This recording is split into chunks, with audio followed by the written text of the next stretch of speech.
Hi everyone. Spark institute के YouTube और Facebook channel में आपका स्वागत है। तो जैसा कि मैंने कल अनाउंस किया था कि आज से आपका पेड कोर्स स्टार्ट हो रहा है। तो पेड कोर्स में सबसे पहला जो आपका टॉपिक था that was select soil mechanics select किया था हमने, आपको पता होगा। कल मैंने दो अनाउंसमेंट्स की थी आपके लिए, ठीक है। क्या क्या थी वो दो दो अनाउंसमेंट? सबसे पहले तो आप ये मेरे बारे में पढ़ सकते हो, ठीक है। मैंने बड़ी बार बता दिया है, ठीक है। तो आज 18 जनवरी से आपकी फर्स्ट क्लास स्टार्ट होनी थी। तो दो अनाउंसमेंट्स मैंने कल की थी। एक कि शेड्यूल जो है वो आपका अपडेट हो गया है, ठीक है।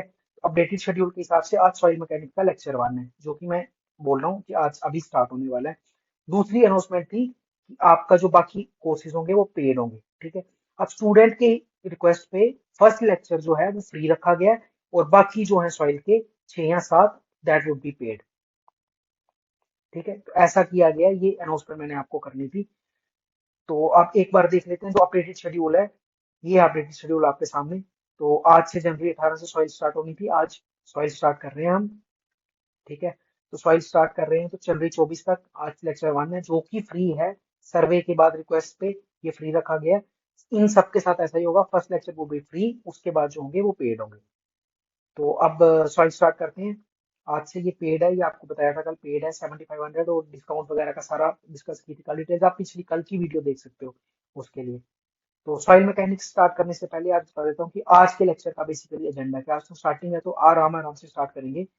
सबसे पहली चीज जो आज हम करेंगे, फर्स्ट चीज, कि सॉइल मैकेनिक्स का पूरे सिलेबस का एक बार लेंगे ओवरव्यू। ओवरव्यू लेंगे सिलेबस का, ठीक है। ओवरव्यू लेंगे पूरे सिलेबस का। सेकंड चीज जो हम करेंगे, जो फर्स्ट टॉपिक है ओरिजिन ऑफ सॉइल, उसको करेंगे, ओरिजिन ऑफ सॉइल। तीसरी चीज जो हम करेंगे, सॉरी,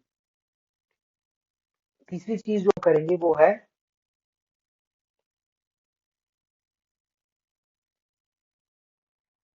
तीसरी चीज जो हम करेंगे वो है फेज रिलेशनशिप्स। फेज रिलेशनशिप्स, ये जस्ट ब्रीफली टच करेंगे। पूरा टॉपिक ये सेकंड और थर्ड लेक्चर में होगा, जस्ट इसको ब्रीफली टच करेंगे, ब्रीफली टच करेंगे, ठीक है। तो आज का लेक्चर 1 घंटे का भी नहीं होगा, आज का होगा कुछ 45-50 मिनट्स का। तो आप समझ लो आज के लेक्चर का एजेंडा क्या है। सॉइल मैकेनिक्स स्टार्ट हो रहा है, ठीक है, 7 दिन चलेगा।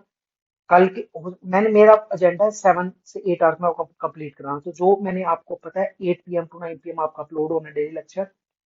तो वो आपका किसी दिन हो सकता है 50 मिनट्स का हो, किसी दिन हो सकता है 1 घंटा 20 मिनट का हो। तो ये एडजस्टेड होगा, इसकी आप टेंशन नहीं लो, पूरा सिलेबस आपका कवर्ड होगा। सॉइल मैकेनिक्स का आज पहला लेक्चर है। आज 18 से मैंने आपको बताया था, चेंज शेड्यूल में 18 से स्टार्ट हो रहा है। आज के लेक्चर का एजेंडा है कि पहले 10-15 मिनट में आपको ओवरव्यू दूंगा सारे सब टॉपिक्स का, कि सब टॉपिक से कितना आता है, ये आपको पता होना बड़ा जरूरी है। दूसरी चीज, मैं आपको ओवरव्यू दूंगा। फर्स्ट टॉपिक ओवरव्यू नहीं दूंगा, डिटेल से डिस्कस करूंगा ओरिजिन ऑफ सॉइल, जो कि फर्स्ट टॉपिक है, ठीक है। और तीसरी जो बिल्कुल लास्ट में ब्रीफली आज हम फेयर रिलेशनशिप को टच करेंगे। ये जो टॉपिक है बेसिकली फेयर रिलेशनशिप, ये हम करेंगे सेकंड, थर्ड और फोर्थ लेक्चर में। ये बहुत इंपॉर्टेंट टॉपिक है। आज के लेक्चर का क्या एजेंडा है ये मैंने डिस्कस कर लिया आपके साथ। अब स्टार्ट करते हैं सॉइल मैकेनिक्स। हाँ, ओके। तो ये जो है ये सॉइल की इंट्रोडक्टरी वीडियो है, ठीक है। सॉइल कायदे से इनको 15 मार्क्स का पूछना चाहिए क्योंकि बहुत इंपॉर्टेंट टॉपिक होता है, लेकिन क्योंकि ये 10 ही मार्क्स का है तो टॉपिक्स टोटल इन्होंने बहुत लिखे थे पर मैंने 13 में, ठीक है, किया है। तो रोज़ का एक या दो आया करेगा, छोटे होंगे तो दो, बड़ा होगा तो एक आया करेगा एक बार। और सॉइल बेसिकली कंसेप्चुअल टॉपिक है, अनलाइक इरीगेशन, जिसमें मैं पहले आपको इरीगेशन में मेरी ये स्ट्रेटेजी है कि पहले आपको एश्योर्ड मार्क्स जो होते हैं वो दिला दिए जाएं। लेकिन सॉइल में ऐसा नहीं कर सकते, सॉइल में सिक्वेंशियल ऑर्डर में ही चलना पड़ता है क्योंकि जो नीचे ये जो चीज़ें हैं इनमें ऊपर वाली चीज़ों का काम आता है, ठीक है। तो पहला टॉपिक ओरिजिन ऑफ सॉइल, इसमें ये बेसिकली होता है टाइप्स ऑफ सॉइल। मतलब types of soil in the sense कि जैसे बड़ी तरह की, बेंटोनाइट क्या होती है, लोमी सॉइल क्या होती है, ठीक है, एओलियन सॉइल क्या होती है, कुछ नहीं होती यार, एओलियन सॉइल होती है हवा से जो बनती है, ठीक है। लॉयस क्या होता है, कुछ नहीं है बेसिकली। ओरिजिन ऑफ सॉइल में ये नहीं पढ़ाया जाएगा आपको सॉइल कैसे बनती है, ना उससे क्वेश्चन पूछा जाएगा। आपको पूछा जाएगा डिफरेंट टाइप्स ऑफ सॉइल, उल्टे ऊल जुलूल से नाम दे दिए जाएंगे, ठीक है, मतलब है अजीब से, और बोलेंगे ये इनमें से क्या होती है। हो सकता है डिस्क्रिप्शन दे दी जाए कि यार एक सॉइल है जिसमें सैंड, क्ले और बेसिकली सिल्ट बराबर है, तो उसको क्या कहेंगे। तो ये सब आपको पता होना चाहिए कि उसको लोम कहेंगे, ठीक है। तो इसमें ओरिजिन ऑफ सॉइल में ये करेंगे, 1 नंबर का आता है क्योंकि बेसिकली फ्लैट क्वेश्चन बनता है। प्रॉपर्टीज ऑफ सॉइल, ये बेसिकली जैसे हाईवे में ज्योमेट्रिक डिजाइन था, इरिगेशन में ड्यूटी डेल्टा वाला चैप्टर था ना, प्लांट रिलेशनशिप, ये इसका सबसे इंपॉर्टेंट है, ठीक है। ये एक दिन में एक ही हो पाएगा, ठीक है। इसको जितने तारे बना लिए आपको पता है इसमें क्या करना होता है, वाटर कंटेंट क्या होता है, वाटर कंटेंट की वैल्यूज़ कहाँ से कहाँ तक हो सकती है, पोरोसिटी क्या, पक्का पक्का। मैं तो इसमें से अगर 5 भी आ जाए ना 10 में से, मैं तब भी सरप्राइज नहीं हुआ। वो पूरा सॉइल इस चीज़ पे टिका हुआ है, ठीक है। और हो सकता है ये टॉपिक 2 दिन भी चल जाए, ठीक है। सॉइल क्लासिफिकेशन मोटा मोटा आइडिया होना चाहिए, ठीक है। सो बिल्कुल मतलब आईएस क्लासिफिकेशन क्या होती है, सैंड सिल्ट वगैरह में फ़र्क क्या होता है, क्रिस्टल स्ट्रक्चर में क्या फ़र्क होता है, ठीक है। 1 या 0 एक्सपेक्ट करो इससे, ठीक है। 1 तो करो ही, क्योंकि आपको थोड़ा वैसे रहना है ना, मतलब प्रिपेयर्ड रहना है, तो आप 1 एक्सपेक्ट करो, उससे ज़्यादा नहीं। 3 फेज सिस्टम बेसिकली, ये मैंने कहा था आपको, हैफाजार्ड लिखा होता है 3 फेज सिस्टम, और प्रॉपर्टीज़ ऑफ सॉइल एक साथ होंगे, ठीक है। ये सब एक साथ होंगे, क्योंकि बेसिकली प्रॉपर्टी समझने के लिए 3 फेज समझना पड़ेगा। उसके बाद fundamental definitions, relationships and inter relationship, ये भी इसके साथ है। तो basically properties of soil, 3 phase और फंडामेंटल डेफिनेशंस ये साथ में चलेंगे, ठीक है। ये सब properties of soil, water content, उसी 3 फेज समझाते ही मैं वाटर कंटेंट भी समझाऊंगा, उसी की रिलेशनशिप समझाते हुए आपको 3 फेज भी समझ, बेसिकली ये तीनों टॉपिक साथ में चलेंगे आपके, और हो सकता है इसमें 2 दिन लग जाए। और इन तीनों में से यानी 5th, 4th और 2 में से आपका सॉइल 40 से 50% सवाल इसी में से आएंगे, ठीक है। तो देख लो इसकी इंपॉर्टेंस, ठीक है। उसके बाद ये आता है परमिएबिलिटी, सीपेज, ठीक है। सीधे सीधे फार्मूले पूछे जाएंगे, परमिएबिलिटी किस किस पे डिपेंड करती है ये पूछा जाएगा। हो सकता है एक गंदा सा फार्मूला होता है वॉइड रेशो वगैरह, क्यूब वगैरह में, तो वो सब फ्लैट, क्योंकि कुछ भी पूछ लेते हैं इन्होंने बेसिकली डिज़ाइनर्स तो बनाना नहीं है, जो इन्होंने सेलेक्ट होना उन्होंने भी घूस ही खानी है, तो कुछ भी पूछ रहे हैं ये, ठीक है। तो परमिएबिलिटी और सीपेज, ठीक है। ये मैं बिल्कुल आपको जैसा एग्जाम में पूछा जाता है हॉरिजॉन्टल वर्टिकल परमेबिलिटी, इससे आप 1 एक्सपेक्ट करो, ठीक है। दोनों में से 1 में से ही आएगा, दोनों में से नहीं आएगा। सबसे इंपॉर्टेंट जो था 2, 4, 5 का जो कॉम्बिनेशन है ना, इसमें से ये आपका 40 से 50% निकलेगा। उसके बाद अफेक्टिव स्ट्रेस प्रिंसिपल लिखा है यहाँ पे, यानी न्यूमेरिकल एक्सपेक्ट करना छोड़ दो। यानी पोर वाटर प्रेशर क्या होता है, पोर वाटर प्रेशर 0 कहाँ होता है, पोर वाटर प्रेशर मैक्सिमम कब होता है, ये सब, ठीक है। फिर भी मैं आपको न्यूमेरिकल एक सॉल्व करके दिखा दूंगा, 1 या फिर से 0। फिर मैं बोल रहा हूँ 0 तो आप छोड़ ही दो, आप 1 ही मानो, ठीक है, क्योंकि आपको तो तैयार करना है, ठीक है। कंसोलिडेशन कंपैक्शन 1 या 2, बहुत इंपॉर्टेंट है ये, हर साल पूछा जाता है इन दोनों में फ़र्क। कंसोलिडेशन के 1-2 फार्मूले, कंसोलिडेशन किस पे डिपेंड करती है, कंपैक्शन किस पे डिपेंड करती है, ठीक है। और इन दोनों में डिफरेंस बहुत इंपॉर्टेंट है। अगर इनके बाद सबसे इंपॉर्टेंट मेरे को जो लग रहा है वो ये चीज़ है, ठीक है। उसके बाद shear strength characteristics, shear strength किस किस पे डिपेंड करती है, किस क्या टेस्ट होते हैं। टेस्ट बेसिकली लिखे नहीं है इन्होंने, पर ठीक है कैरेक्टरिस्टिक्स लिखी है, तो हम कैरेक्टरिस्टिक्स पे फोकस करेंगे, पर फिर भी टेस्ट एक बार मैं ब्रीफली बता दूंगा, ठीक है। उसके बाद ये प्लेट लोड टेस्ट, एसपीटी, 2 ही टेस्ट लिखे हैं, सीपीटी नहीं लिखा तो सीपीटी नहीं पढ़ेंगे, ठीक है। सिलेबस का यही फ़ायदा होता है, कहीं और से आप पढ़ो, अगर हो सकता है आपको सीपीटी 3-4 और टेस्ट पढ़ा दे, पर लिखे 2 हैं तो 2 ही आएंगे यहाँ पे, ठीक है। इससे आप 1 नंबर एक्सपेक्ट कर सकते हो, मिनिमम 0, इससे भी आप 1 एक्सपेक्ट कर सकते हो, ठीक है। Measurement of field density basically direct formula होता है, ठीक है। रिलेटिव डेंसिटी क्या होती है, ये सब है ना। और measurement of field density basically इन्होंने, मैं यहाँ पे लिख नहीं पाया, पर इन्होंने लिखा था सिलेबस में कोर कटर मेथड। अगर आपके पास सिलेबस है ना, तो अगर कोर कटर मेथड और जो मेथड स्पेसिफाई किए हैं तो उनको तो हम डिटेल्स में पढ़ेंगे ही पढ़ेंगे, ठीक है। इससे आप 1 नंबर एक्सपेक्ट कर सकते हो। ये फ़ायदा होता है यार सिलेबस का, कि सपोज अब फील्ड डेंसिटी मेजर करने के लिए कितने मेथड्स हैं, बैलून मेथड 6-7 मेथड तो मेरे को याद आ रहे हैं अभी, लेकिन उन्होंने लिख दिए हैं जो, तो वही पढ़ने हैं मतलब, ठीक है। उसके बाद सॉइल एक्सप्लोरेशन में ये सब आता है कि जब आप सिलेंडर डालते हो ना, तो एरिया रेशो, डायमीटर रेशो, ये सब है ना, ये फ्लैट फार्मूले होते हैं, मैं ट्रिक्स के साथ आपको समझा दूंगा। डायमीटर रेशो, एरिया रेशो, ये सब आता है, ठीक है।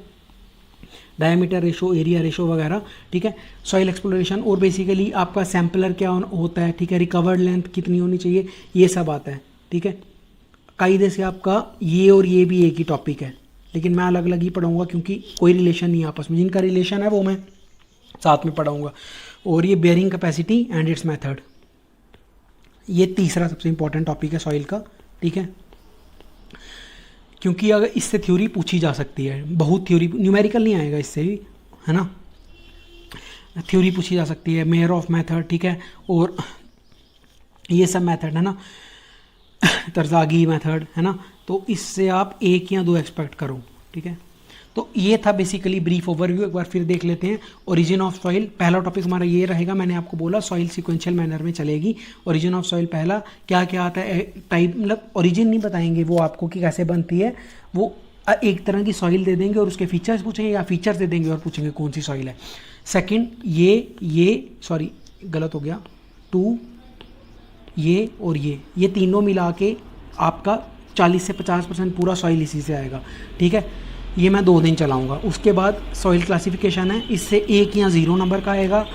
फ्लो, परमिएबिलिटी, सीपेज से दोनों में से एक में से किसी आएगा, ठीक है। अफेक्टिव स्ट्रेस प्रिंसिपल 1 नंबर, ठीक है। Consolidation compaction second most important topic है सॉइल का, ठीक है। शियर स्ट्रेंथ की करेक्टरिस्टिक्स से 1 नंबर, ये सब 1-1 नंबर के हैं। प्लेट लोटस एसपीटी में से एक में से आएगा, ठीक है, एक में से आएगा। सीपीटी नहीं लिखा तो नहीं आएगा, फिर बता रहा हूँ, नहीं लिखा तो नहीं आएगा।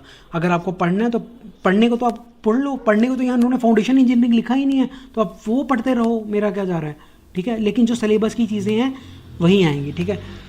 उसके बाद एक सेकेंड, उसके बाद डेंसिटी कंट्रोल में जो मेथड्स लिखे हैं सिर्फ वही पढ़ाए जाएंगे, ठीक है। फालतू के मेथड्स नहीं पढ़ाए जाएंगे। और कुछ टर्म्स जो आती हैं, रिलेटिव डेंसिटी वगैरह, किसकी रिलेटिव डेंसिटी कितनी होती है, ठीक है, 1 नंबर।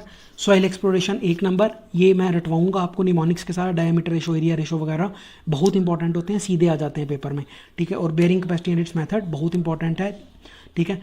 तो अगर आपको एक बार बताया जाए कि सबसे इंपॉर्टेंट टॉपिक्स क्या हैं, एक तो ये 2, 3, 5 का कॉम्बिनेशन सबसे इंपॉर्टेंट है, कॉम्पैक्शन कंसोलिडेशन इंपॉर्टेंट है, और ये bearing capacity and it's methods. पर फिर भी 10 नंबर की है सॉइल, इन्होंने 10-15 की पूछनी चाहिए थी, पर फिर भी सॉइल को मैं मानूंगा कि बहुत लिमिटेड सिलेबस है और टू द पॉइंट सिलेबस है। तो ये भी आप सिर्फ नोट्स फॉलो कर लेना, आपके पक्के नंबर हो जाएंगे, ठीक है। तो पहले लेक्चर में आ जाएगा ओरिजिन ऑफ सॉइल, ये वेबसाइट पे आ जाएगा। Okay, thank you. ओके, तो अब हम आ गए हैं सॉइल के फर्स्ट लेक्चर पे, ठीक है। सॉइल का फर्स्ट लेक्चर है ओरिजिन ऑफ सॉइल, ठीक है। पहले मैं आपको ओवरव्यू दे देता हूँ, ठीक है। ओरिजिन ऑफ सॉइल में 1 नंबर, एक ही नंबर का आएगा यहाँ, तो इसमें से आएगा भाई, ठीक है, कि इसमें से आएगा कि भाई डिफरेंट टाइप्स ऑफ सॉइल पूछेंगे और बोलेंगे कि मतलब उनका डेपोजिशन एजेंट कौन होता है। और दूसरा मतलब कि टाइप्स ऑफ सॉइल देंगे और उनकी करेक्टरिस्टिक पूछेंगे, या करेक्टरिस्टिक देंगे और कौन सी सॉइल है ये पूछेंगे, ठीक है। ओरिजिन ऑफ सॉइल बेसिकली, ठीक है। स्टार्ट करते हैं।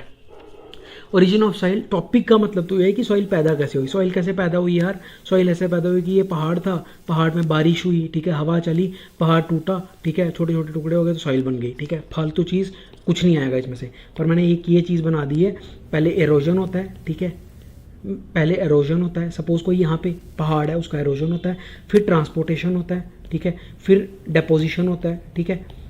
ट्रांसपोर्टेशन पता है ना, मतलब सपोज ये पहाड़, मान लो एक एग्जांपल लेते हैं, ये है पीर पंजाल, पीर पंजाल से एरोजन हुआ, एरोजन होके एक सेकेंड, हाँ,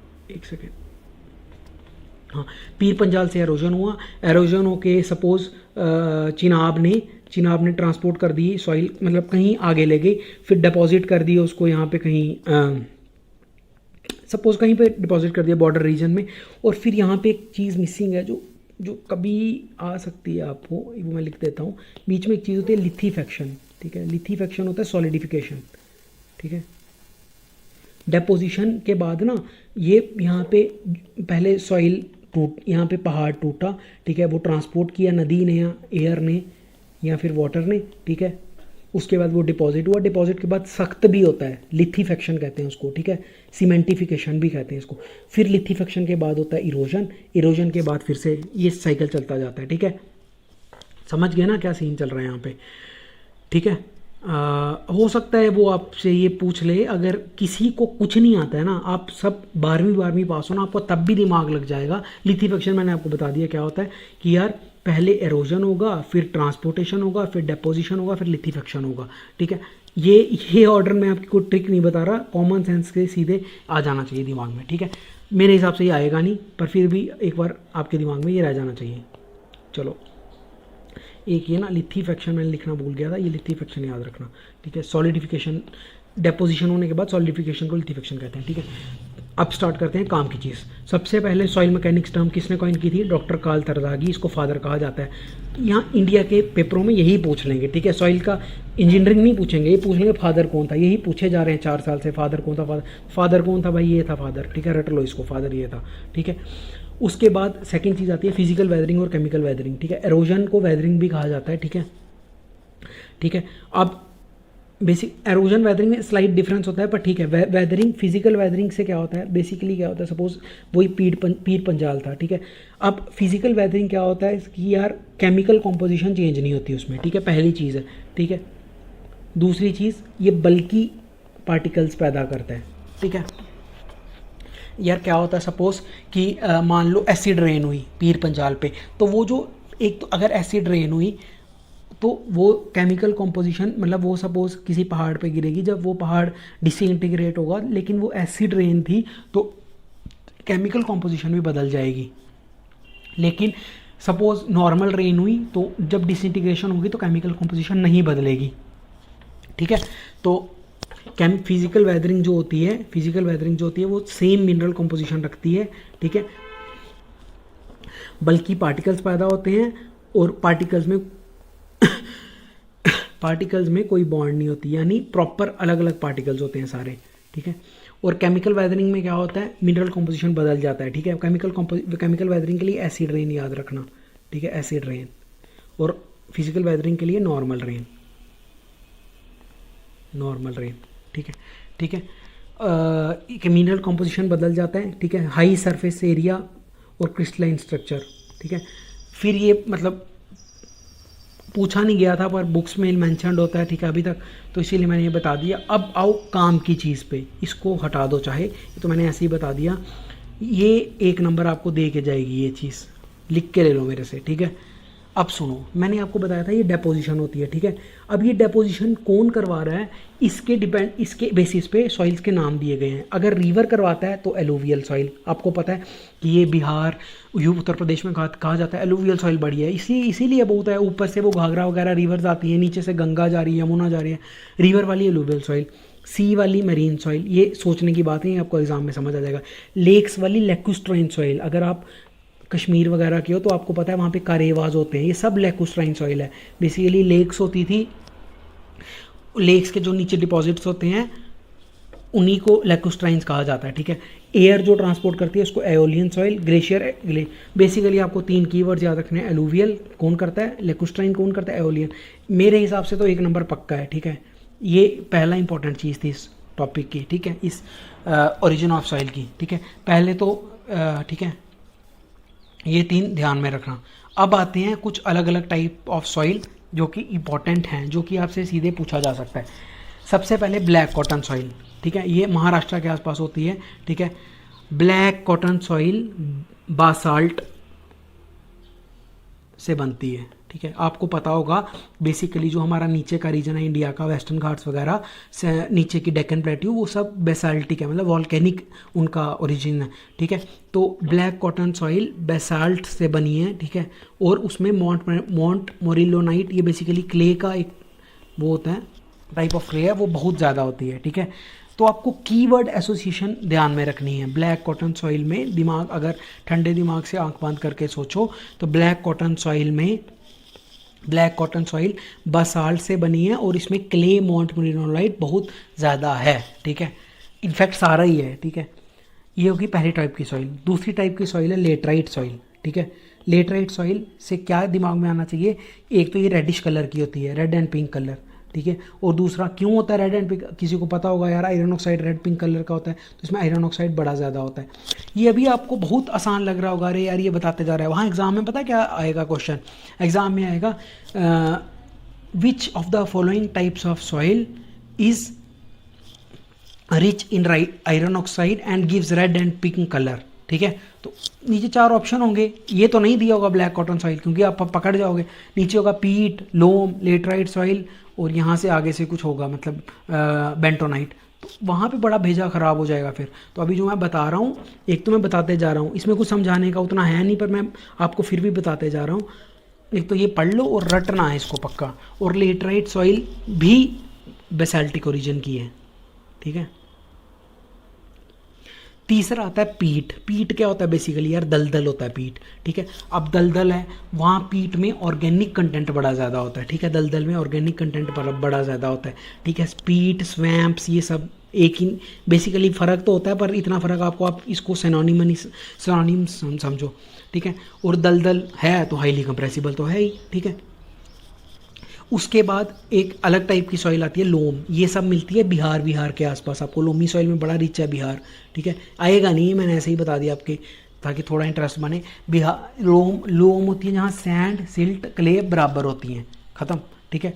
मिक्सचर लिखा है मैंने, mixture of sand silt and clay, और मोटा मोटा 33% होती हैं तीनों, ठीक है। ये चौथे टाइप की सॉइल है, ठीक है। पांचवी आती है इंड्यूरेटेड क्ले, ठीक है। इंड्यूरेटेड क्ले क्या होती है? ये बेसिकली जब एक क्ले आप रख दो, वो हीट और प्रेशर से जब सख्त हो जाती है ना, हीट और प्रेशर के कॉम्बिनेशन से, उसको कहते हैं इंड्यूरेटेड क्ले। मेरे हिसाब से नॉट इम्पॉर्टेंट, पर फिर भी अब यार मैं एक तो ऑलरेडी इतने शॉर्ट नोट्स बना रहा हूँ, उसमें भी आप मतलब वो नहीं दिखाना, मतलब थोड़ी केयरलेसनेस ना, मेरे हिसाब से आप रट ही लो कि वो देगा कि which of the following best describes indurated clay, ठीक है, और 4 ऑप्शन दे देगा, क्योंकि ऐसे भी मैंने क्वेश्चन देखे हैं कि 4 ऑप्शन जो होते हैं वो बड़े लेंदी स्टेटमेंट्स हैं, ठीक है, तो आ सकता है। उसके बाद हार्ड पेन्स क्या होते हैं? हार्ड पेन्स पता क्या होता है यार? अगर आपने देखा होगा कभी कभी फ़ोटो आती है अखबार में कि किसान ऐसे मतलब सूखे में किसान बैठा है सिर पे हाथ रख के, तो पीछे जो फोटो होता है ना उसमें ऐसे होता है कि ऐसे ऐसे दरारों वाली वो होती है सॉइल, उसको कहते हैं हार्ड पैन। बेसिकली वो हार्ड पैन ना उससे हो गया होता है, बेसिकली पहले तो वो क्ले होती है, क्ले ही सख्त हो सकती है ऐसे, और वो टेम्परेचर वाटर उसका सारा उड़ गया, वो हार्ड पैन जो हो गए होते हैं। तो बेसिकली वो क्ले जिसमें से पानी शानी सब उड़ चुका है और वो सख्त हो गई है, यहाँ पे किसान बैठा रहता है, वो फोटो अगर आपको याद हो तो उसको कहते हैं हार्ड पैन। हार्ड पैन को अगर आप पानी में डालोगे ना तो वो डिसइंटीग्रेट नहीं होता, ठीक है। उसके बाद आती है बेंटोनाइट, बहुत इंपॉर्टेंट है, ठीक है। बेंटोनाइट बेसिकली वॉल्केनिक ऐश होती है, वॉल्केनिक ओरिजिन है इसकी भी, ठीक है, और इसमें भी मोंटमोरिलोनाइट बहुत ज़्यादा होती है। बेंटोनाइट बेंटोनाइट कहाँ यूज़ करते हैं हम? एनवायरनमेंट में पढ़ेंगे, लैंडफिल्स में यूज़ की जाती है, ठीक है। ये तो मैंने ऐसे ही बता दिया। अभी इस टॉपिक के लिए बेंटोनाइट दिमाग में आते ही आपको वॉल्केनो और मोंटमोरिलोनाइट दिमाग में आने चाहिए, बस यार रटते जाओगे, ठीक है। अभी ऐसा नहीं है कि तुम बेंटोनाइट को पढ़ने बैठ गए, ये मैं इसी में से आएगा। अगर ओरिजिन ऑफ सॉइल से क्वेश्चन आएगा और इस डेट पेज से नहीं आया तो आप मतलब जो करना होगा कर लेना, ठीक है। और ये लास्ट सॉइल है डेजर्ट सॉइल, मैंने ऐसे ही लिख दिया है, सबको पता है कि डेजर्ट सॉइल सैंड होती है और यूनिफॉर्मली ग्रेडेड होती है। फिर इस पूरे टॉपिक में मैं एक बार लास्ट में आपको बता देता हूँ कि क्या सबसे पहले मैंने बताया। सबसे पहले मैंने आपको एक सेकेंड, सबसे पहले मैंने आपको जो प्रोसेस होती है ओरिजिन ऑफ सॉइल की वो समझाई कि यार सबसे पहले एरोजन होता है, ठीक है, उसके बाद डेपोजिशन होता है, उसके सॉरी एक गलती हो गई, उसके बाद ट्रांसपोर्टेशन होता है, उसके बाद डेपोजिशन होता है, उसके बाद लिथीफेक्शन होता है और वापस से एरोजन होता है, ठीक है। फिर मैंने आपको बताया केमिकल वेदरिंग और फिजिकल वेदरिंग में फ़र्क, ठीक है। केमिकल वेदरिंग और फिजिकल वेदरिंग में मैंने आपको बोला कि फिजिकल के लिए नॉर्मल बारिश इमेजिन करो, नॉर्मल बारिश होगी तो कोई मिनरल स्ट्रक्चर में चेंज नहीं होगा, ठीक है। जो बॉन्ड वाले सरफेस एरिया ज़्यादा मिलेगा, बॉन्ड वाले पार्टिकल्स मिलेंगे, क्रिस्टलाइन स्ट्रक्चर मिलेगा, ठीक है। ये केमिकल वेदरिंग की बता रहा हूँ, ठीक है, केमिकल वेदरिंग में बता रहा हूँ, ठीक है। क्रिस्टलाइन स्ट्रक्चर मिलेगा, बॉन्ड वाले पार्टिकल्स मिलेंगे, ठीक है, मिनरल स्ट्रक्चर चेंज मिलेगा, ठीक है। मेरे को लग रहा है मैं आप एक सेकेंड अब सुनो ध्यान से, मैंने एक तो ये समझा दी थी ना प्रोसेस, उसके बाद मैंने आपको बताया फिजिकल और केमिकल वेदरिंग, फिजिकल और केमिकल वेदरिंग। फिजिकल में विदाउट एसिड रेन बारिश कंसीडर करो, केमिकल में विद एसिड रेन। फिजिकल में जो होंगे राउंडेड पार्टिकल्स मिलेंगे, बल्की पार्टिकल्स मिलेंगे, no change in mineral structure होगा, ठीक है, नो बॉन्ड्स बिटवीन पार्टिकल्स होंगे। ये सब बातें लिखी हैं, मैं तो आपको रिवाइज करा रहा हूँ, ठीक है। और केमिकल वेदरिंग में बॉन्ड मिलेगी पार्टिकल्स में, क्रिस्टलाइन स्ट्रक्चर मिलेगा आपको, मिनरल कॉम्पोजिशन चेंज हो गई होगी, ठीक है। इसके बाद हमने ये चीज़ पढ़ी, इन दोनों में मेरे को नहीं लग रहा आएंगी। उसके बाद हमने पढ़ा कि डेपोजिशन एजेंट के बेसिस पे टाइप्स ऑफ सॉइल, तो इसमें से एक पढ़ी है एओलियन, दूसरी हमने पढ़ी लैकुस्ट्राइन, तीसरी हमने पढ़ी एलुवियल। एक ग्लेशियल और मैरीन पढ़ी, वो आपको पता है। एओलियन हवा होती है, लैकुस्ट्राइन लेक्स होती है, और एलुवियल रिवर्स करते हैं, मैरीन सॉइल सी करता है, और ग्लेशियल सॉइल ग्लेशियर करते हैं, ठीक है। यहाँ से मैं एक सोच रहा हूँ। और लास्ट में हमने पढ़ा डिफरेंट टाइप्स ऑफ सॉइल, वो अब आपको एक बार फिर रिवाइज करवा देता हूँ। सबसे पहले हमने पढ़ा ब्लैक कॉटन सॉइल। तो ब्लैक कॉटन सॉइल, यहाँ ब्लैक कॉटन सॉइल का देखो, ब्लैक कॉटन सॉइल जो होती है वॉल्केनिक ओरिजिन है इसके, ठीक है। और ब्लैक कॉटन सॉइल में मोनोक्रिलोनाइट बहुत ज़्यादा होता है। ब्लैक वॉल्केनिक ओरिजिन है तो बसाल्ट से बनेगी, ठीक है। उसके बाद हमने पढ़ा लेटराइट सॉइल। आंख बंद करके सोचो, लेटराइट मतलब रेड और येलो कलर की, मतलब आयरन ऑक्साइड ज़्यादा होगा, और इसी ये भी बसाल्टिक ओरिजिन की है। बसाल्ट बेसिकली यार लावा, लावा है ना, उधर से लावा से रिलेटेड है, ठीक है। तीसरी सॉइल हमने पढ़ी पीट। पीट याद आती दलदल, दलदल मतलब ऑर्गेनिक कंटेंट ज़्यादा, हाँ बस खत्म। ऑर्गेनिक कंटेंट ज़्यादा मतलब कंप्रेसिबल, ठीक है। पीट मतलब दलदल, दलदल मतलब कंप्रेसिबल मतलब ऑर्गेनिक कंटेंट ज़्यादा। तीसरा हमने पढ़ा लोम। लोम दिमाग में आते ही हमने याद किया बिहार। बिहार में लोम होता है। लोम मतलब कि सैंड सिल्ट क्ले बराबर होगा, ठीक है। बराबर हो सकता है यही लाइन लिखी हो मिक्सचर ऑफ, क्योंकि मैंने प्रीवियस ईयर से यही लाइन उठाई है, mixture of sand soil clay, तो बराबर भी होता है या सीधे लिखा हो तब भी यही मारा, ठीक है। उसके बाद हमने पढ़ा इंड्योरेटेड क्ले। इंड्योरेटेड क्ले क्या होता है यार, क्ले जब हीट और टेम्परेचर और प्रेशर के इफेक्ट में आके हार्डन हो जाता है उसको इंड्योरेटेड क्ले कहते हैं, नहीं आएगा ये। उसके बाद हमने पढ़ा हार्ड पैन। हार्ड पैन में वो किसान याद कर लेना, है ना, वो किसान के पीछे जो मिट्टी होती है ना वो क्ले होती है। हार्ड पैन पानी में डिसइंटीग्रेट नहीं होता। हार्ड पैन्स क्ले जब बिल्कुल पानी वानी चला जाता है उससे वो हार्ड पैन बन जाता है। बेंटोनाइट को मैं इंपॉर्टेंट मानूंगा। बेंटोनाइट बेसिकली वॉल्केनिक ओरिजिन की है और हाई परसेंटेज होती है इसमें मोनोक्रिलोनाइट की, ठीक है। और डेजर्ट सॉइल का सबको पता है, सैंड होती है, यूनिफॉर्मली ग्रेडेड होती है, ठीक है। एक नंबर के लिए इसमें से आपका काम पक्का हो जाएगा मेरे हिसाब से अगर बोलूँ तो। एक तो सबसे इंपॉर्टेंट चीज़ थी ये, और दूसरी इंपॉर्टेंट चीज़ है ये, ठीक है। और तीसरा ये सब लिथिफेक्शन का मतलब देख लेना, इसको लास्ट में करना, ठीक है। इसीलिए मैंने इसको इतना ध्यान दिया नहीं, इसको लास्ट में करना, ठीक है। ठीक है, फिर ख़त्म करते हैं। ओके, तो अब हम आते हैं अपने सेकंड टॉपिक पे जिसका नाम है थ्री फेज सिस्टम। ठीक है, इस टॉपिक का नाम है थ्री फेज सिस्टम। अगर मैं फिर बोल रहा हूँ इस टॉपिक को सीरियसली पढ़ लेना, ये सबसे इंपॉर्टेंट टॉपिक है पूरे सॉइल का, और समझ भी लेना। अगर ये क्लियर है तो 4-5 क्वेश्चन आपके पक्का इंश्योर्ड है पेपर में।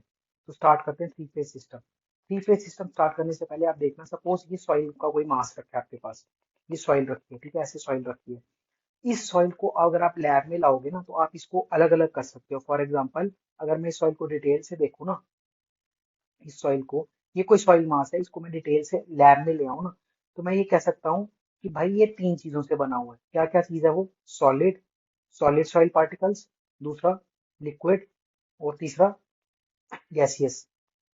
देखो ऐसा होता है ना कि अगर मैं इसको जूम इन करूं इसमें, तो ऐसे ऐसे पार्टिकल्स पड़े होंगे, ठीक है, ऐसे ऐसे पार्टिकल्स पड़े होंगे। बीच में पानी भी होगा ऐसे, बीच में से पानी भी होगा ऐसे बीच में, और बीच में, इन्हीं के बीच में थोड़ी सी ऐसे हवा के बॉयल्स भी होंगे, ठीक है। तो ये तीनों चीजें मिलके जो है, इसको हम लैब में लाके ऐसे रिप्रेजेंट करते हैं कि भाई ये तीन फेजेस का बना हुआ है। क्या क्या? Solid, liquid, gas. इसीलिए इसको फेज डायग्राम भी कहते हैं, थ्री फेज डायग्राम इसका नाम है ना, थ्री फेज डायग्राम, इसीलिए कहते हैं इसको। तो अब इन तीनों का नाम दिया जाता है। For example, mass, suppose solid जो है दे कैरी है मास ऑफ m, इसको कहते हैं ms। इसको कहते हैं लिक्विड्स को ml, ठीक है। इसको गैस को कहते हैं mg, या फिर इसको दूसरे तरीके से भी कहते हैं, let the mass of solid be ws, let the mass of liquid be wl, let the mass of gas be wl, ठीक है। अब आपको पता है कि wl अप्रोक्सीमेटली जीरो होगा, ये नाम दे रहा हूं अभी मैं, ठीक है। अब इनकी वॉल्यूम्स को भी दिया जाता है। ये है वॉल्यूम, क्या? Let the volume of solids be VS, let the volume of solids be VL, let the volume of gas be VG, ठीक है। पहले इस चीज को अच्छे से अपने दिमाग में इम्प्रिंट कर लो कि सपोज कोई भी सॉइल मास है ना, ऐसे रखा हुआ है, ये सॉइल मास रखा हुआ है, इसको ऐसे जूम इन करके देखेंगे तो इसमें ऐसे ये सॉइल के पार्टिकल्स होते हैं, बीच में पानी भी होता है और बीच में एयर के पोर्स भी होते हैं। तो जब इसको लैब में लाया जाएगा ना, तो लैब में इसको थ्री फेज डायग्राम की तरह से जो है इंटरप्रेट करते हैं हम। थ्री फेज में ऐसे तीन फेजेस होते हैं सॉइल के, फेज मतलब हिस्से, ठीक है। सब, एक गैस का फेज होता है, एक लिक्विड का फेज होता है, और एक सॉलिड का फेज होता है। अब इन तीनों फेजेस का, फॉर एग्जांपल जो सॉलिड का फेज है, दैट वुड बी कैरिंग, वो कैरी कर रहा होगा, उसकी कुछ वॉल्यूम होगी और उसकी कुछ मास भी होगा। तो उसकी जो वॉल्यूम होगी सॉलिड के फेज की उसको कहते हैं वीएस, ठीक है। और जो उसका मास होगा उसको कहते हैं डब्ल्यूएस या एमएस, ठीक है। मैं चाहता हूं इस स्लाइड से आप ये समझो कि कल को कोई आपको फॉर्मूले में चीज दिखे डब्ल्यू एल, तो आपके दिमाग में यह जाना चाहिए कि भाई ये डब्ल्यू एल है, कि वो जो सॉइल में आपका लिक्विड्स थे जितने, मतलब पानी था जितना पोर्स में, उसका मास है। कोई आपको बोले वी ए, तो आप सोचोगे कि यार जो एयर थी उसकी वॉल्यूम कितनी है, ये उसकी बात कर रहा है। प्लीज इन 6 के 6 सिंबल से एन वो हो जाओ, फेमिलियर हो जाओ। ठीक है, यहाँ पे जी, यहाँ पे गैस आएगा। ठीक है, तो ये है थ्री फेज सिस्टम का बेसिक। अभी फॉर्मूले स्टार्ट करने से पहले मैं आपको ये बात बता रहा हूँ, थ्री फेज का बेसिक ये है कि आप कोई भी सॉइल का अगर मास उठाओ, जैसे ये है सॉइल का मास, इसको उठा के लैब में लाओ और इसके अलग अलग हिस्से कर दो, तो इसमें एक सॉलिड का हिस्सा आएगा, एक लिक्विड का हिस्सा आएगा और एक गैस का हिस्सा आएगा। सॉलिड के हिस्से के और इन तीनों के हिस्से के वॉल्यूम्स को कहते हैं, जैसे वीएस कहते हैं सॉलिड के हिस्से के वॉल्यूम को, लिक्विड वाले को वीएल और गैस वाले को वीजी। सिमिलरली जो मासेस हैं उसमें सॉलिड वाले को कहते हैं डब्ल्यूएस, लिक्विड वाले को डब्ल्यूएल और गैस वाले को डब्ल्यूजी। तो ये चीज प्लीज क्लियर कर लो। इसके आगे चलने से, फॉर्मूले करने से पहले ये चीज क्लियर कर लो कि इन सिंबल्स का मतलब क्या है। जो सारे इंपॉर्टेंट सिंबल्स हैं मैं फिर लिख रहा हूँ यहाँ पे, क्या क्या आपको पता होना चाहिए मैं बोल रहा हूँ साथ साथ।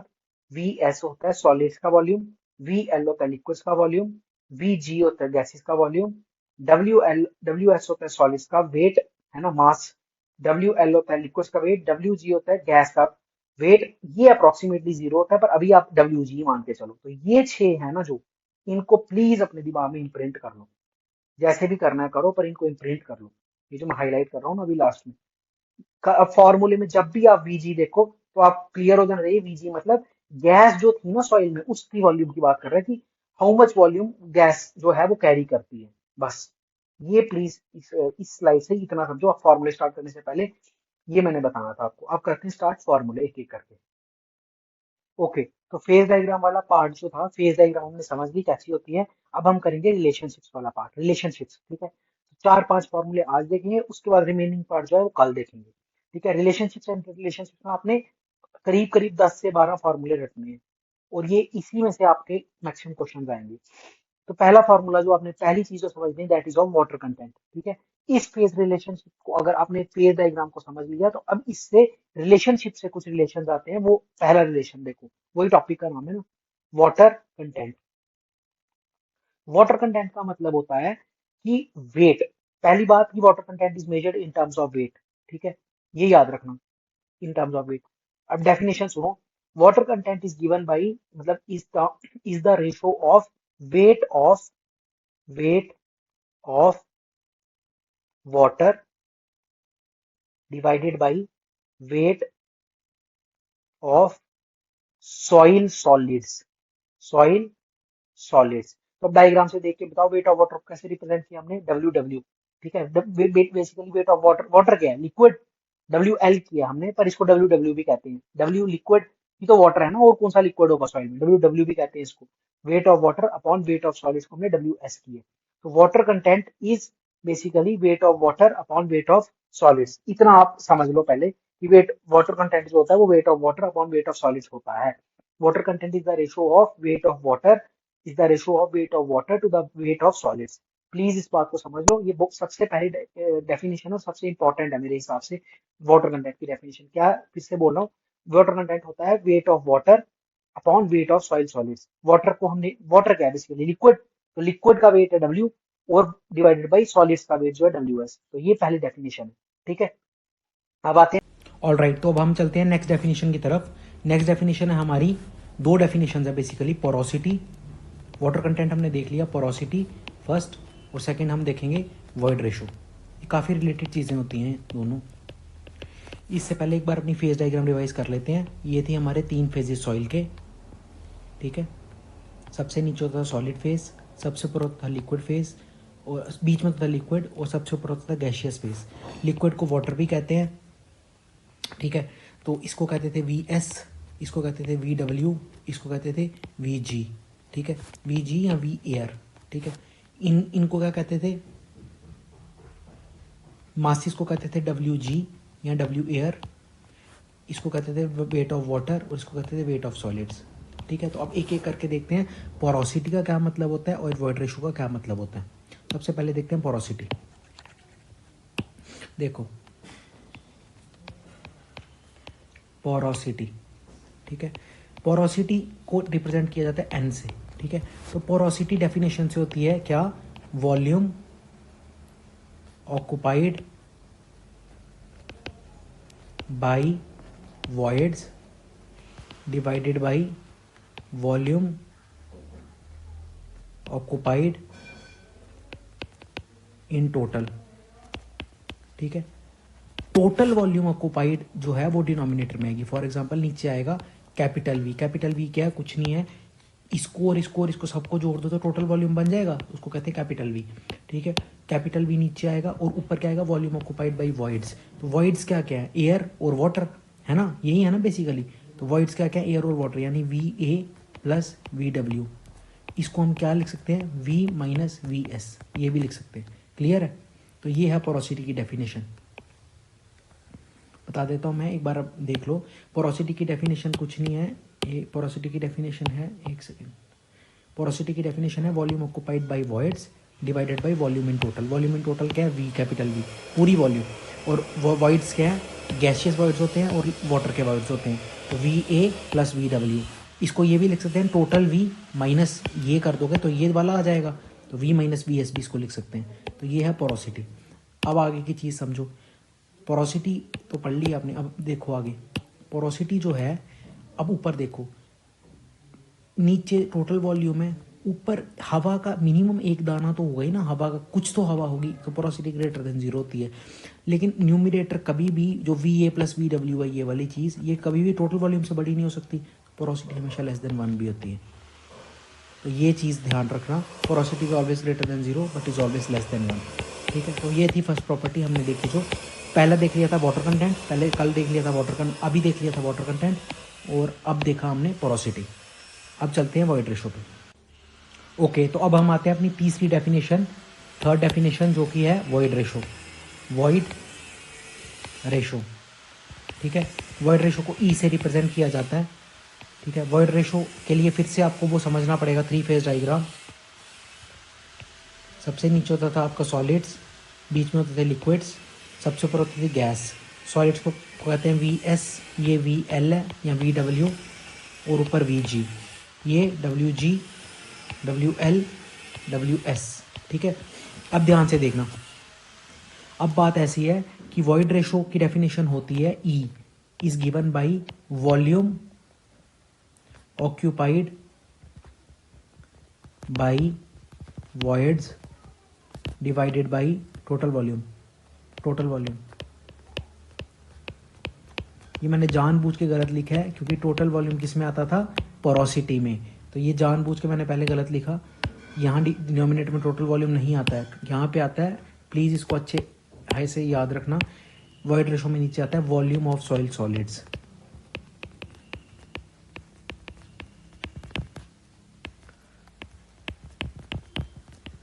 ठीक है। अब ई को मैं कैसे लिख सकता हूँ, ई को वॉल्यूम ऑक्यूपाइड बाई वॉइड्स क्या है, we A plus V W, voids ये होते हैं ना गैसियस प्लस लिक्विड, ठीक है, डिवाइडेड बाई वी एस, ठीक है। क्लियर है। या फिर इसको ये भी कह सकते हैं V minus V S. Clear है, क्लियर है ये बात, क्लियर है ना ये बात। तो वॉइड रेशो जो होती है that is V A plus V V V W, मतलब ये वॉइड्स प्लस ये वॉइड्स डिवाइडेड बाई इसका वॉल्यूम। तो डेफिनेशन से देख लो, वॉल्यूम ऑक्यूपाइड बाई वॉइड्स क्या क्या है, वो इसकी वॉल्यूम प्लस इसकी volume divided by volume of soil solids, मतलब ये वाली वॉल्यूम। बस ये याद रखना, वॉइड रेशो की ये डेफिनेशन होती है कि वॉइड्स डिवाइडेड बाई आपका क्या कहते हैं, voids divided by volume of soil solids. तो 3 डेफिनेशन हमने अभी तक देखी, वाटर कंटेंट, ठीक है, पोरोसिटी और वॉइड रेशो। वाटर कंटेंट होता था वेट की टर्म्स में, wait of water upon weight of soil solids. Porosity होती थी वॉल्यूम की टर्म्स में, वॉल्यूम में होता था वॉल्यूम ऑफ वॉइड्स, ठीक है, divided by volume of total volume. और पोरोसिटी वॉइड रेशो होती थी, ये जो ई है ये होती थी volume of voids divided by volume of soil solids, ठीक है। अब वाटर कंटेंट का तो आपको पता है, सबकी सब तीनों की तीनों ये डायमेंशनलेस है, क्योंकि जो ऊपर न्यूमरेटर में है वही डिनोमिनेटर में है। दूसरी चीज़, वाटर कंटेंट की जो मिनिमम वैल्यू है वो 0 हो सकती है, मैंने समझाया कैसे, और ऊपर कितनी भी जा सकती है, ठीक है, अपर लिमिट नहीं है। पोरोसिटी का भी ऐसा ही है, क्योंकि वॉइड्स कितनी भी बढ़ा दो आप, ठीक है, कितनी भी बढ़ा दो आप, लेकिन वो टोटल वॉल्यूम से तो कम ही रहेंगी। तो पोरोसिटी की अपर लिमिट भी है 1 से छोटी और 0 से बड़ी, ठीक है। लेकिन वॉइड रेशो का भी कुछ नहीं है, क्योंकि नीचे सॉइल सॉलिड्स एक दाना हो, अगर एक मान लो एक कंटेनर है उसमें एक दाना है सिर्फ सॉइल का, सॉलिड का, और बाकी सब वॉइड्स है, तो इन्फाइनाइट हो गई ना। तो ई की भी ग्रेटर देन जीरो है, अपर लिमिट कुछ नहीं है। तो बस ये तीन याद रखना। ये जो जहाँ एरो है ना उसका मतलब है अपर लिमिट नहीं है। ये पूछा जाता है कि अपर लिमिट है या नहीं। तो ये तीन टर्म्स याद रखना। अब एक क्लास में चीज़ देखेंगे, दोनों के बीच जो है वो रिलेशन डिराइव करेंगे, इसके और इसके बीच, जो कि आपको रटना है। तो ये सेकंड देखा अभी हमने वॉइड रेशो। याद रखना पोरोसिटी में, ये एक बार फिर बोल रहा हूँ, पोरोसिटी में नीचे टोटल वॉल्यूम लिया जाता है और वॉइड रेशो में नीचे सॉलिड्स का वॉल्यूम लिया जाता है, ऊपर कॉमन होता है volume of voids. All right, तो अब फाइनली हम देखेंगे, आपको पोरोसिटी बता दी मैंने, वॉइड रेशो बता दी और पोरोसिटी बता दी। इन दोनों में अब हम देखेंगे रिलेशनशिप होती है एक। ध्यान से देखना, पोरोसिटी का फॉर्मूला क्या था, डेफिनेशन क्या थी, volume of voids upon volume of solids. Porosity की क्या थी, volume of voids upon total volume. ठीक है, ये ठीक है अभी तक। ठीक है, तो अब ई को देखो क्या लिख सकता हूँ, वन, ध्यान से देखना, 1/E को लिख सकता हूँ, 1/E is equal to V S upon V V. इसको ये लिख सकता हूँ, V S upon V V. क्या था, वी माइनस वी एस था V V V minus V S total. देखो ना, ये था ना फेज डायग्राम, फेज डायग्राम, यहाँ पे था गैस, यहाँ पे था लिक्विड, सॉलिड। मैं आपसे पूछ रहा हूँ, जो वी था वॉल्यूम ऑफ वॉइड्स, मतलब गैस प्लस लिक्विड का जो वॉल्यूम था, ये वॉल्यूम ऑफ वॉइड्स, ये टोटल वॉल्यूम में से आप ये टोटल वॉल्यूम में से वी एस माइनस कर दोगे तो आ जाएगा ये वाला वॉल्यूम, आएगा ना। क्लियर है ना मैं क्या बोल रहा हूँ, कि टोटल वॉल्यूम में से, इस वॉल्यूम में से अगर आप सॉलिड्स का माइनस कर दोगे तो ये वाला आ जाएगा वॉल्यूम ऑफ वॉइड्स। ठीक है, तो अब मैं इसको लिख सकता हूँ, ये जो आ गया इसको मैं ये लिख सकता हूँ, V S by V, sorry, या एक काम करो, आप इस रास्ते नहीं जाओ, आप दूसरे रास्ते चलो, इस रास्ते चलते हैं। ठीक है, एन जो है it is equal to V V upon capital V. Clear है इतना। वी वी को मैं क्या लिख सकता हूँ, V minus V S upon capital V. ठीक है, इसको वापस उसी फॉर्मेट में लिख सकते हैं, V V by capital V. अब एक काम करते हैं, या फिर इसको ऐसे लिख सकते हैं, वी वी, एक सेकेंड, देखो मैं आपको क्या बताना चाह रहा हूँ, इसको, इस चीज़ को बस आप ऐसे लिख लो, is equal to V V upon V को क्या लिख दूँ मैं, वी को basically V V plus V S लिख सकता हूँ ना, total volume. Basically total volume जो है it is equal to volume of voids plus volume of solids. Volume of voids क्या होता है, V L plus V A. तो यही इन तीन से तो जुड़ के बना टोटल वॉल्यूम। क्लियर है, तो ये लिख सकता हूँ। अब एक काम करो, पूरी न्यूमरेटर और डिनोमिनेटर को वी वी से डिवाइड कर दो, वी वी से डिवाइड कर दो या वी एस से डिवाइड कर दो। तो एक काम करता हूँ, देखो न्यूमरेटर को भी वी एस से डिवाइड करता हूँ, इसको भी वी एस से डिवाइड करता हूँ, इसको भी वी एस से डिवाइड करता हूँ। क्लियर है, अब देखना ऊपर क्या बना, ये जो चीज़ है V V by V S, क्या ये ई होती है, तो ई अपॉन, ये तो कैंसिल हो गया, 1 हो गया, 1 प्लस ये V V by V S फिर से बन गया, ये ई हो गया। तो आपको याद रखना है, ये जो फॉर्मूला निकला एन ई अपॉन 1 प्लस ई, देखो कुछ नहीं किया मैंने ये होता है ना पोरोसिटी, ये होता है क्या, volume of voids upon total volume. मैंने टोटल क्या किया, वॉल्यूम ऑफ वॉइड्स को वॉल्यूम ऑफ वॉइड्स रखा, टोटल वॉल्यूम को कर दिया मैंने V V plus V S. Basically V V को फिर से तोड़ सकते हो आप, V liquid plus V air, तो इन्हीं तीन से जुड़ के तो बनता है टोटल वॉल्यूम, कैपिटल वी जो था। ठीक है, अब मैंने क्या किया कि ऊपर नीचे वी वी से डिवाइड कर दिया, ऊपर भी वी वी से डिवाइड कर दिया और नीचे भी वी वी से डिवाइड कर दिया, plus V S by volume of wide से। तो ये चीज़ वॉल्यूम ऑफ सॉलिड से किया डिवाइड, वॉल्यूम ऑफ सॉलिड से। तो ये वाली चीज़ हो गई वॉइड रेशो, ये भी चीज़ हो गई वॉइड रेशो, और ये कैंसिल होकर हो गया 1। तो याद रखना है आपको, एन की वैल्यू आती है ई अपॉन 1 प्लस ई। ये चीज़ आपको मेमोराइज करनी है, ये सबसे इंपॉर्टेंट रिलेशन है। तो अभी 3 हमने रिलेशंस देखे, आज यहीं पे रोकते हैं, फिर रिलेशनशिप्स जो हैं वो अगली क्लास से स्टार्ट कर देंगे। तो याद रखना, पोरोसिटी और वॉइड रेशो का रिलेशन होता है N is equal to E upon 1 plus E.